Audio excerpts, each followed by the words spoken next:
అద్భుతకరుడు యేసయ్యా, ఆశ్చర్యకరుడు యేసయ్యా, ఆశ్చర్యకరుడు యేసయ్యా.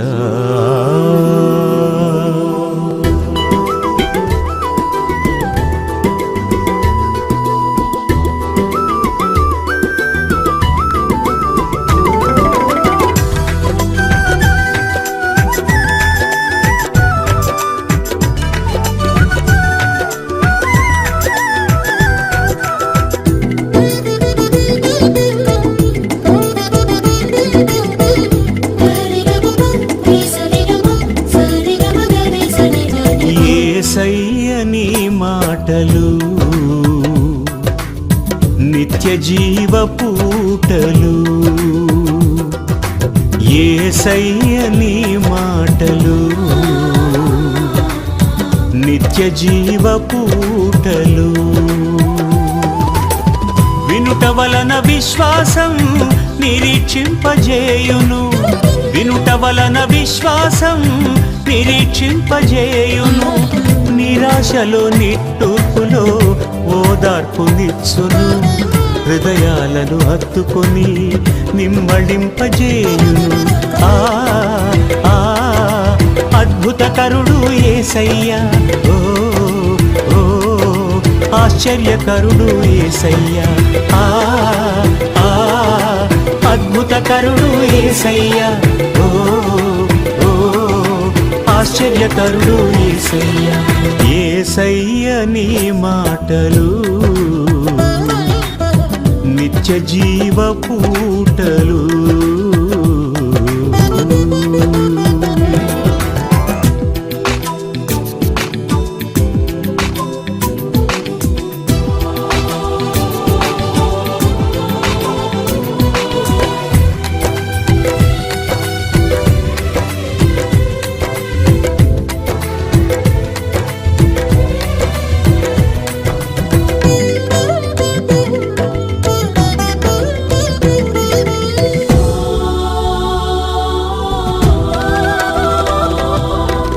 కొండ మీద యేసయ్యా నోరు తెరచి బోధించగా, జనులు 3 దినములైన అన్నపానమే మరచిరి.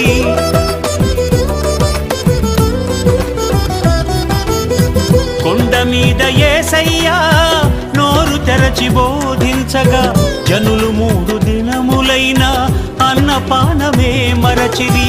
కని విని ఎరుగని అద్భుతమును వీక్షించిరి. 5 రొట్టెలు 2 చేపలు 5,000 మందికి ఆహారం. కని విని ఎరుగని అద్భుతమును వీక్షించిరి. 5 రొట్టెలు 2 చేపలు 5,000 మందికి ఆహారం. అద్భుతకరుడు యేసయ్యా, ఆశ్చర్యకరుడు యేసయ్యా, అద్భుతకరుడు యేసయ్యా, ఓ ఓ ఆశ్చర్యకరుడు యేసయ్యా. యేసయ్యని మాటలు నిత్య జీవ పూటలు.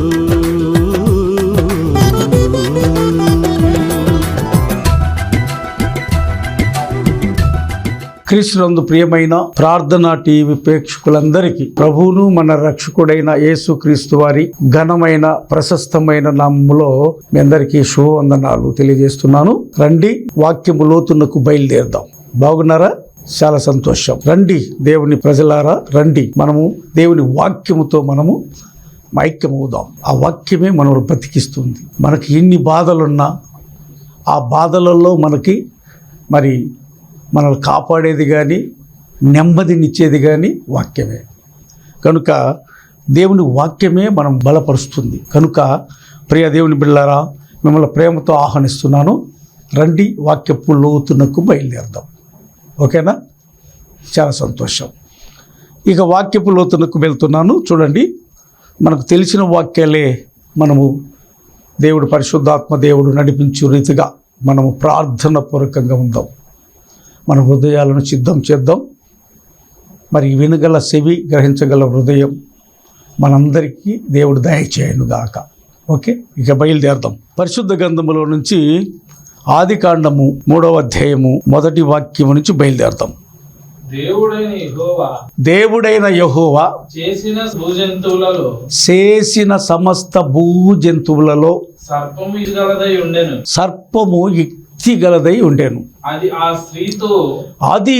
స్త్రీతో ఇది నిజమా, ఈ తోట చెట్లలో దేని ఫలములనైనను ఈ తోట చెట్లలో దేనినైనను మీరు తినకూడదని దేవుడు చెప్పెనా, మీరు తినకూడదు అని దేవుడు చెప్పెనా అని అడిగాను. అందుకు ఆ స్త్రీ తోట చెట్ల ఫలము మేము తినవచ్చును, తోట చెట్ల ఫలములన్నీ మేము తినవచ్చును, అయితే తోట మధ్య ఉన్న చెట్టు ఫలమును గూర్చి దేవుడు మీరు సావకుండునట్లు వాటిని తినకూడదనియు వాటిని ముట్టకూడదనియు చెప్పానని సర్పముతో అని ప్రార్థన చేసుకుందాం. మహాగరుడమైన పరిశుద్ధుడమైన తండ్రి, స్తోత్రములు, వందనాలు. మీ మహిమైశ్వర్యముతో నింపమని ప్రార్థన చేస్తున్నాను. మీరు ఈ వాక్య సత్యమును విశదీకరించండి. ముఖాముఖిగా మీ ప్రజలతో మాట్లాడండి. నీ బిడ్డలమైన మేము వాక్య వెలుగులో ప్రజ్వలింపబడే కృప దయచేయమని అనేక బిడ్డలకి ఈ వాక్యము మీరు అందించండి, పంపించండి. పరిశుద్ధాత్మ దేవుడా, మా మంచి బోధకుడవై మాకు బోధించమని యేసు నామములో ప్రార్థన చేస్తున్న తండ్రి. ఆమేన్, ఆమేన్, ఆమేన్. మరొకసారి మీ అందరికీ హృదయపూర్వక వందనాలండి. ఇక వాక్యపు లోతునకు మనం బయలుదేద్దాం. ఇక్కడ మనందరికీ తెలిసిందే. అయితే దేవుడు మరి ఆ దినములలో నిర్మాణం చేసుకున్న మరి ఆదామును నిర్మించుకున్నాడు. ఆయనను గాఢనిద్ర కలగజేశాడు. మరి ఒక స్త్రీ కావాలి కాబట్టి, సాటి అయిన సహవాసం కావాలి కాబట్టి మరి దేవుడు ఆయనను గాఢనిద్ర కలగజేసి ఆయనకి పక్కటెముకని తీసి మరి స్త్రీగా నిర్మించాడు. నిర్మించి మరి ఆదాము దగ్గరికి తీసుకొని వచ్చి ఆయన ఏం పేరు పెట్టుకోమంటే ఆదాము అవ్వ అని పేరు పెట్టాడు. అయితే వీళ్ళిద్దరూ బాగా మరి ఇద్దరు కలిసిమెలిసి మరి ఒకే మాట, ఒకే చల్లవేళ ప్రభు వచ్చి, దేవుడు వచ్చి వారితో మాట్లాడే అనుభవంలో ఉన్నారు. నా ప్రియ సహోదరి సహోదరులారా, దేవుడు మాట్లాడే సమయం, దేవుడు వారి చల్లపూట వచ్చి వారితో మాట్లాడి మరి వారు మహిమలో ఉన్నారు. ఆ మహిమలో ఉన్న వారితో మహిమానితుడు అయిన ప్రభువు వచ్చి వారితో చల్లవేళ్ళలో వారితో ముచ్చటించి వారిని పరామర్శించి వారితో సంతసించి ఆనందించి మరి వారు వెళ్ళిపోయేవాడు. అయితే ఏం చెప్పాడంటే దేవుడు 2వ అధ్యాయంలో 17వ వాక్యంలో వారితో ఏం చెప్పాడంటే ఒక మాట చూద్దాం. 17వ వాక్యం 2వ అధ్యాయం ఆదికాండము 17వ వాక్యంలో అయితే మంచి చెడ్డలను తెలివినిచ్చు వృక్ష ఫలములను తినకూడదు, నీవు వాటిని తినుదినమున నిశ్చయముగా చచ్చదవని. చూసారా, దేవుడు ఆజ్ఞ. ఏదన్నా ఉంటే మనకు చెప్తాడండి. ఏదన్నా మనం చేసే ప్రతి పనిని చెప్తాడు దేవుడు. ఈ విధంగా మరి వారికి ఆజ్ఞాపించాడు. మంచి చెడ్డల తెలివినిచ్చు వృక్ష ఫలములు ఈ ఏదైనా తోటలో ఉన్నవి, మీరు వాటిని తినకూడదు. తినమని ఏమవుతుందంటే నిశ్చయముగా మీరు చనిపోతారని చెప్పినప్పుడు అక్కడ ఏం జరిగిందంటే వీళ్ళు చనిపోయారు, ఆధ్యాత్మిక జీవితంలో చనిపోయారు. ఈ దినములలో చాలామంది ఆధ్యాత్మికమైన జీవితంలో చనిపోయారు. ఇది వాస్తవం, సత్యం. ఆధ్యాత్మికమైన జీవితంలో చనిపోయారు. ఊరికి బ్రతికి ఉన్నాం, జీవించుచున్నామన్న పేరే కానీ మృతుడవే అని ప్రకటన గ్రంథంలో యోహాను గారు వారి ద్వారా బయలుపరిచిన వాక్యము ఇక్కడ కనిపిస్తుంది. నీవు జీవించుచున్నావన్న పేరు మాత్రమే. నా ప్రియ సహోదరుడా సహోదరి, ఎంతకాలము చెప్పండి, ఎంతకాలము మనము ఈ స్థితిలో జీవిస్తున్నాము? ఆలోచించండి. మన హృదయం చెప్తూ ఉంటుంది మన జీవితం ఏంటో, మన పరిస్థితి ఏంటో, మనం ఎలా జీవిస్తున్నామో, ఏ పరిస్థితిలో ఉన్నామో అవన్నీ మనకు తెలుసు, సమస్తము తెలుసు మనకి. కానీ మన జీవితము ఎలా ఎలా ఎలా ఇది ప్రశ్న. దేవుడు యెహోవా మన దేవుడు మనకు చెప్తాడు, సమస్తం చెప్తాడు, చెప్పకుండా ఏమీ చేయడు. వారికి చెప్పాడు, ఏదైనా తోటలో మంచి చెడ్డను తెలివిచ్చు వృక్షఫలము ఉన్నాయి, నిర్భంతరంగా వీటిని తప్ప వీటన్నిటిని ఉన్నటినన్నిటిని ఫలవృక్షములు మీరు భుజించవచ్చు నిర్భయంగా. కానీ ఆ చెట్టు ఫలము మాత్రము, మంచి చెడ్డలను తెలివినిచ్చు వృక్ష ఫలము మాత్రము మీరు తినకూడదు, తినదినమన నిశ్చయముగా చనిపోతారు. చూసారా, అప్పుడు వచ్చింది అదే మాట. దేవుడు చెప్పిన మాటను తీసుకొని మరి యొక్క అపవాది అయినటువంటి ఆదిఘట్ట సర్పం సాతానుడు వచ్చి సర్పములో ప్రవేశించాడు. సర్పం ఎలా ఉండేది? ఆ భూజంతువులలో అన్నిటిలోంట యుక్తి కలిగిందంట. ఈ దినములలో ప్రజలందరూ యుక్తిగా ఉన్నారు. చెప్పేది ఒకటి, చేసేది ఒకటి, లోపల ఒకటి, బయటికి ఒకటి. దేవునికి స్తోత్రం కలుగునుగాక. కనుక ప్రియ దేవుని సొత్తైన ప్రజలారా, దేవుడు ఆ జనాంగమా, ప్రియ సంగమా, క్రీస్తు రక్తములో కడగబడిన ఓ సంగమా, జాగ్రత్తగా వాక్యాన్ని మనం పరిశీలించాలి, మనం తెలుసుకోవాలి. మనకు తెలియకుండా ఏం లేదు. వాక్యం సమస్తం అలా పరిచేశాడు. మనకు అతి పరిశుద్ధమైన స్థలముకు మరి వెళ్ళటానికి ఆ యొక్క డేరాను చీల్చిపడి వేశాడు దేవుడు, తొలగించేశాడు దేవుడు. మనం అతి పరిశుద్ధమైన స్థలంలోకి వెళ్ళగలము. పరిశుద్ధాత్మ ద్వారా అన్నీ తెలుసుకోగలము. పరిశుద్ధాత్మ దేవుడు మనకు సర్వసత్యములను బోధిస్తాడు. ఆయన బోధించే సర్వసత్యములు మన హృదయాలకు నెమ్మది కలిగిస్తాయి. మన సమాధానము, సంతోషము, ఆనంద డోలికలో తేలియాడబడతాము. ఎప్పుడంటే దేవుడు చెప్పాడు చూసావా, ఆజ్ఞ వాటిని పాటించినప్పుడు, ఈ ధర్మశాస్త్ర గ్రంథములందు లిఖించబడినటువంటి వాక్యములను గైకొని వాటి ప్రకారము మనము ప్రయాణం చేసినప్పుడు, అది వీళ్ళకు ఆజ్ఞాపించాడు దేవుడు. అదే ఆజ్ఞను ఏమంటుందంటే, అపవాది ఆ సర్పంలో ప్రవేశించాడు. సర్పము యుక్తి కలిగింది రాయబడింది. యుక్తి కలిగిందంటే ఎట్లా తెలుసా? యుక్తి అంటే అది బెజ్జంలోకి వెళ్ళి మళ్ళా తలకాయ ముందుకు పెట్టుకొని ఈ యొక్క మొత్తం జారేసుకుంటుంది. అంటే ఎవడన్నా వస్తే కాటేయచ్చు అని, ఏదైనా హాని జరిగితే దాని దేహానికి కాటేయచ్చు అని. ఇది యుక్తి అంటారు దాన్ని. అటువంటి యుక్తి కలిగినటువంటి సర్పంలోనికి మరి ఈ యొక్క సాతానుడు ప్రవేశించి ఈ యొక్క 3 అధ్యాయం లేకపోతే అసలు ప్రపంచమే లేదు. ఈ 3 అధ్యాయంలో సమస్తం ఇమిడిచ్చాడు దేవుడు. ప్రియ నేస్తమా, నా ప్రియ స్నేహితుడా, బతిమిలాడి చెప్తున్నాను, ఇంకే ఎప్పుడు మనము నేర్చుకునేది ఈ పరిశుద్ధ గ్రంథాన్ని, ఎప్పుడు మనము నెమరు వేసుకునేది ఈ పరిశుద్ధ గ్రంథంలో ఉన్న లిఖించబడిన వాక్య సత్యముల ఎప్పుడు మనం గైకొన్నామన్నట్టుగా కనిపిస్తున్నాం. నో, వాక్య సత్యం అనేది లేదు. కనుక ఇక్కడ ఏమంటున్నాడంటే, ప్రభు ఏమైతే చెప్పాడో అయ్యే మాటలు ఆ స్త్రీతో అనగా అవ్వతో అడుగుతున్నాడు. ఏమని చెప్తున్నాడు చూడండి. స్త్రీ మనము 2వ వాక్యంలోకి వెళ్తే, అందుకు స్త్రీ, ఈ తోట చెట్ల ఫలమును మేము తినవచ్చును, అయితే తోట మధ్య ఉన్న చెట్టు ఫలములను గురించి దేవుడు మీరు చావకున్నట్లు వాటిని తినకూడదనియు వాటిని ముట్టకూడదనియు చెప్పిన, తినకూడదనియు వాటిని ముట్టకూడదనియు చెప్పినని సర్పముతో అనెను. అవ్వ, మీకు ఏమన్నా చెప్పాడా మీ దేవుడు? ఇది నిజమేనా? ఇటు రీతిగా చెప్పాడా? ఆ మంచి చెడ్డ చెలువిచ్చు వృక్ష పొలములు మీరు తినకూడదు, తినదినమని నిత్యముగా చచ్చిపోతారని చెప్పాడా?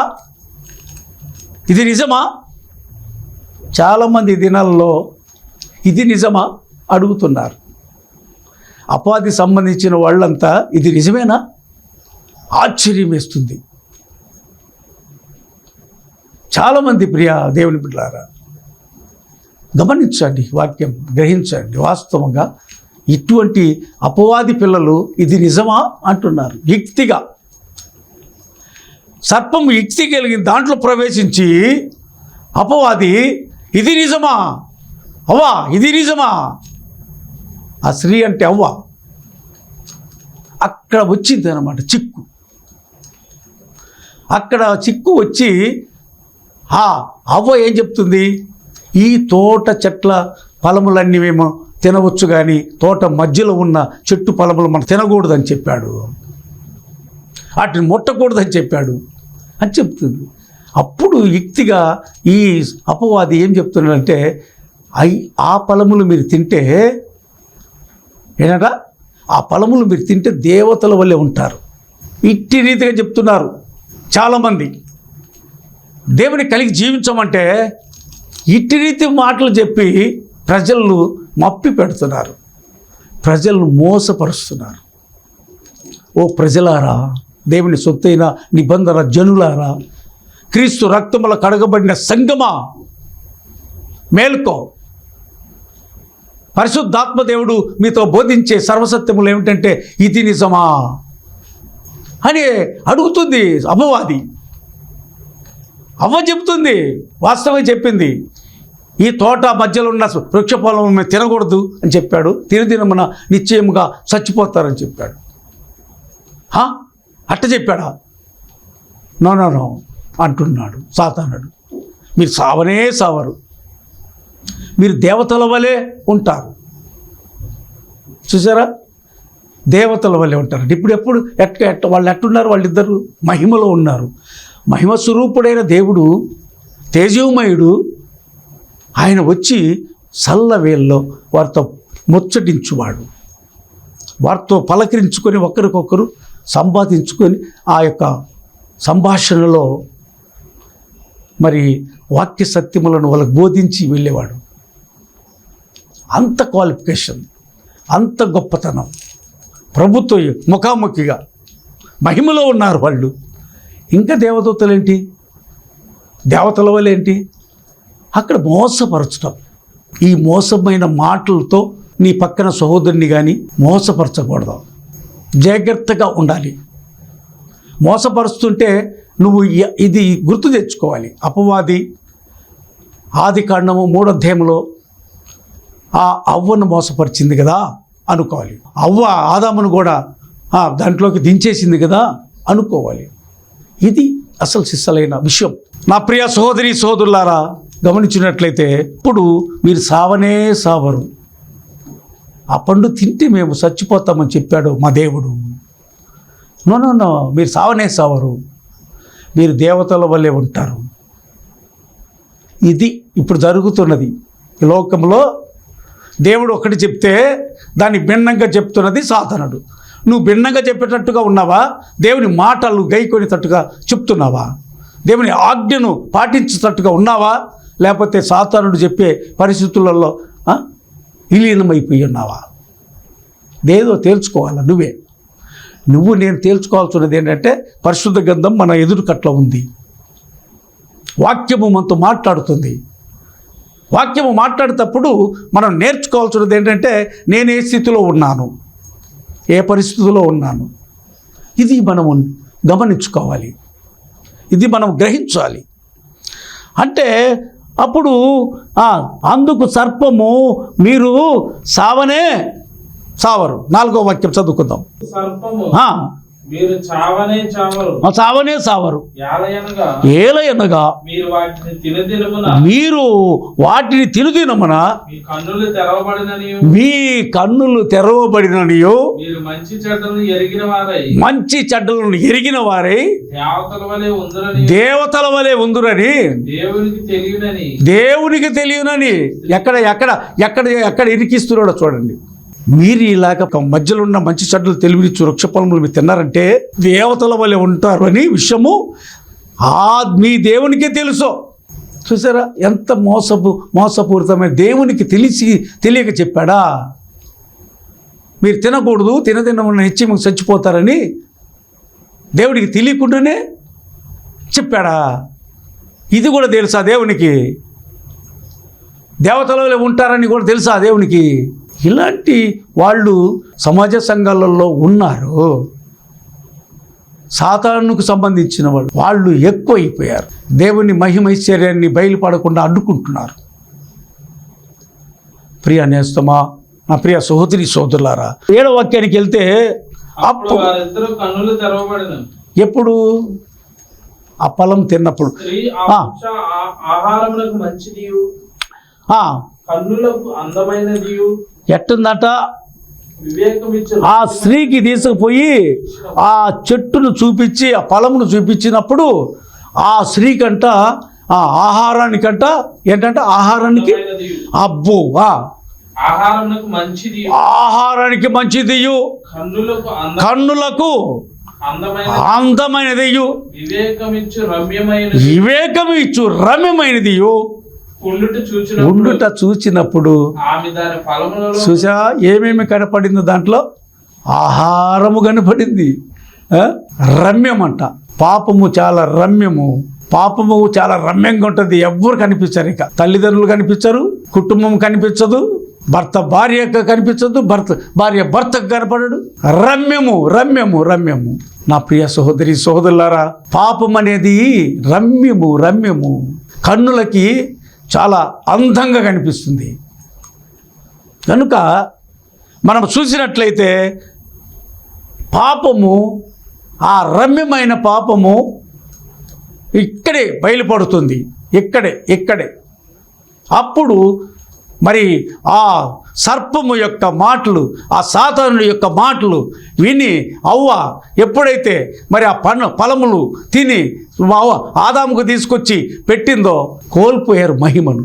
నా ప్రియ సహోదరుడా సహోదరి, నీవు దేవుడిచ్చినటువంటి మహిమను, దేవుడిచ్చినటువంటి రక్షణను, దేవుడిచ్చినటువంటి సమస్తమును నువ్వు కోల్పోతున్నావు అంతే. ఇటువంటి మాటలు విని, ఇటువంటి వాక్యములను, దుర్బోధలను విని నువ్వేమైనా చెయ్యి. ఇలాంటి వాళ్ళు కూడా లేకపోలేదు. అన్ని పనులు చేసి దేవుని దేవతకు వస్తున్నారు. దేవుడు అంటున్నాడు, లోకములో పడి కొట్టుకులాడుతున్నారు. పాపము రమ్యమైనది. ప్రభు అయితే మీరు నిశ్చయంగా చచ్చిపోతారు ఆ ఫలం తింటే, పాపం చేస్తే.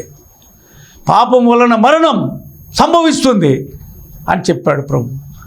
ఏదైతే ప్రభు చెప్పాడో దాన్ని అతిక్రమించి పాపాన్ని భూలోకానికి తీసుకొని వచ్చి మరి ఈ యొక్క సర్పము మాట అవ్వ విని ఆ తినకూడని ఫలములు తిని ఆదాముకు కూడా పెట్టి, ఆదామా ఎక్కడున్నావు అని నా ప్రభు కేకేసినప్పుడు చెట్లు చోటున దాక్కున్నారు.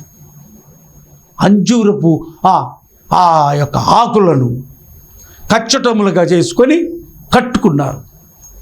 వాళ్ళు దిగంబరులన్న సంగతి వారికి ఎరికైంది. మహిమ కోల్పోయారు. దేవుడిచ్చినటువంటి మహిమను కోల్పోయారు. సాధారణమైన మానవులుగా తయారైపోయారు. మనం ఇప్పుడు ఉన్నట్టుగా తయారైపోయి అప్పుడు వాళ్ళు మనోనేత్రాలు వెలిగించబడి మనోనేత్రాలు ఇదైపోయి పాపపు నేత్రాలతో వాళ్ళు దేవుడితో మాట్లాడుతున్నారు. ఏమని మాట్లాడుతున్నారు? అందుకతడు దేవుడైన యెహోవా ఆదామును పిలిచి నువ్వు ఎక్కడ ఉన్నావు? నా ప్రియ సహోదరుడా సహోదరి, ఇప్పుడు ప్రభు పరిశుద్ధాత్మ దేవుడు నువ్వు ఎక్కడున్నావని అడుగుతున్నాడు. ఎక్కడున్నావు నువ్వు? పరిశుద్ధ స్థలములలో ఉన్నావా? పాప కంపు కొట్టే స్థలములో ఉన్నావా? నీ జీవితం ఎలా ఉంది? ఏ స్థితిలో ఉంది? నా ప్రభు పిలిచినప్పుడు ఎట్టుంది నీ జీవితం? ఆదామా నువ్వెక్కడున్నావు? నా కుమారుడా, నా కుమార్తె నువ్వెక్కడున్నావు? నా ప్రియ సహోదరా సహోదరి నువ్వెక్కడున్నావు? ఇక్తిగా మసులుకుంటున్నావా?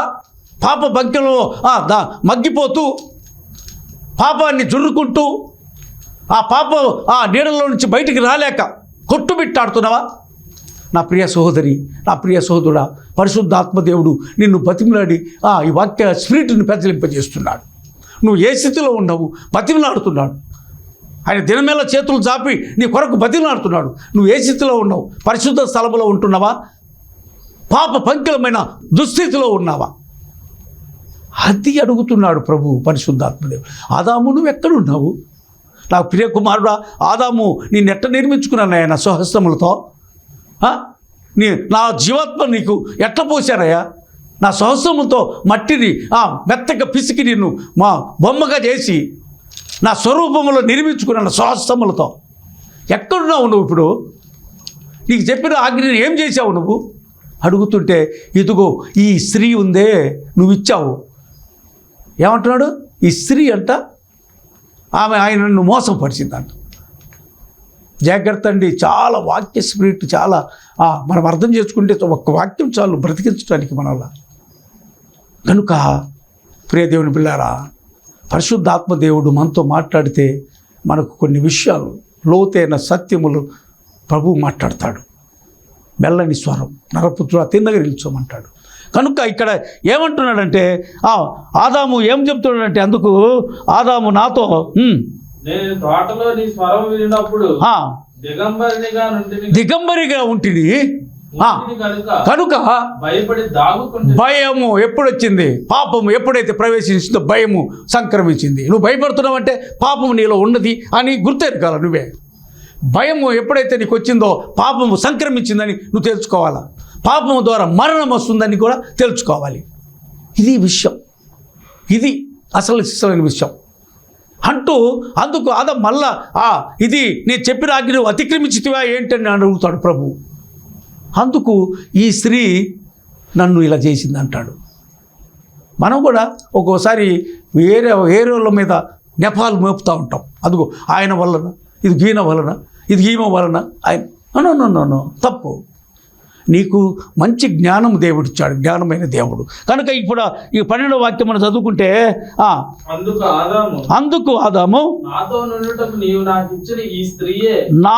ఉండుటకు నీవు నాకు ఇచ్చిన ఈ స్త్రీయే ఆ వృక్ష ఫలములు కొన్ని నాకు ఇయ్యగా నేను తింటిని అనిను. అప్పుడు దేవుడైన యెహోవా ఆ స్త్రీతో నీవు చేసినది ఏమిటి అడుగగా సర్పము నన్ను మోసపుచ్చినందున తింటినను.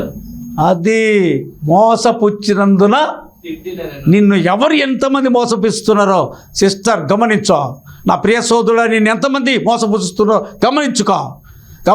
దేవుని వైపు తిరుగో, దేవునితో పెన వేసుకో, దేవుణ్ణి అడుగు జాల్లో ప్రయాణం చేయి.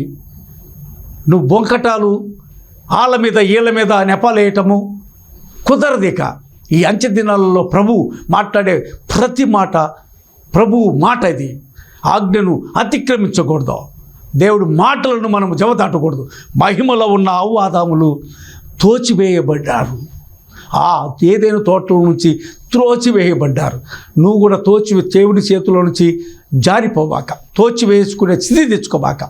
అంత పాపం వద్దు, ఆపేసాయి. ఇప్పుడైనా ఇదే మిక్కిలి అనుకూల సమయం అనుకొని విడిచిపెట్టి ప్రభుని అమ్మడించు. అట్టి కృప, అట్టి మహిమేశ్వర్యము దేవుడు మనకు అనుగ్రహించునుగాక.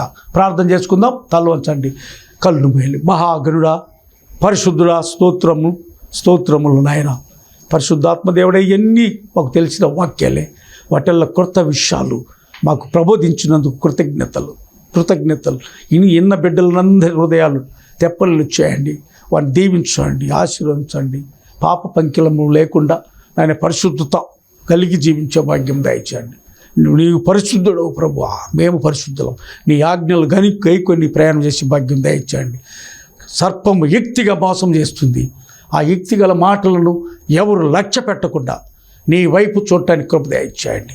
నీ మహిమలో ప్రజ్వలింపబడే భాగ్యం దయచేయండి. పరిశుద్ధాత్మ దేవుడా, నిన్న బిడ్డలందరూ దీవించండి, కుటుంబాలను దీవించండి. ఆయన అనేక మంది ఎంతో పాప కూపంలో మగ్గిపోతున్నారు. ఆయన వారిని లేవనెత్తండి, జిగడగల ఊబిలో నుంచి లేవనెత్తండి ప్రభువా, లేవనెత్తండి. వారి యొక్క తండ్రి, వారి హృదయ వాంఛలు ఏంటో ప్రభువా ఎన్ని తెలిసి ఎరిగిన దేవుడో ప్రభువా, వారిని దినమెల్లా మీరు చేతులు చాపి పిలుస్తున్నారు. ఆయన వారిని కవిగిట్లోకి వచ్చి భద్రపరిచి కృప అనుగ్రహించమని నజరేయుడైన యేసు నామములో ప్రార్థన చేస్తున్నాను తండ్రి. ఆమేన్, ఆమేన్, ఆమేన్. మన తండ్రి అయిన దేవుని నుండి, కుమారుడైన యేసు క్రీస్తు ప్రభుల వారి నుండి, పరిశుద్ధాత్మ దేవుని అన్యోన్య సహవాసము సన్నిధి మనకును సకల పరిశుద్ధులకును సదాకాలము తోడై ఉండునుగాక.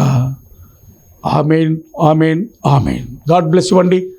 మీ అందరికీ మరొకసారి వందనాలండి. Praise the lord.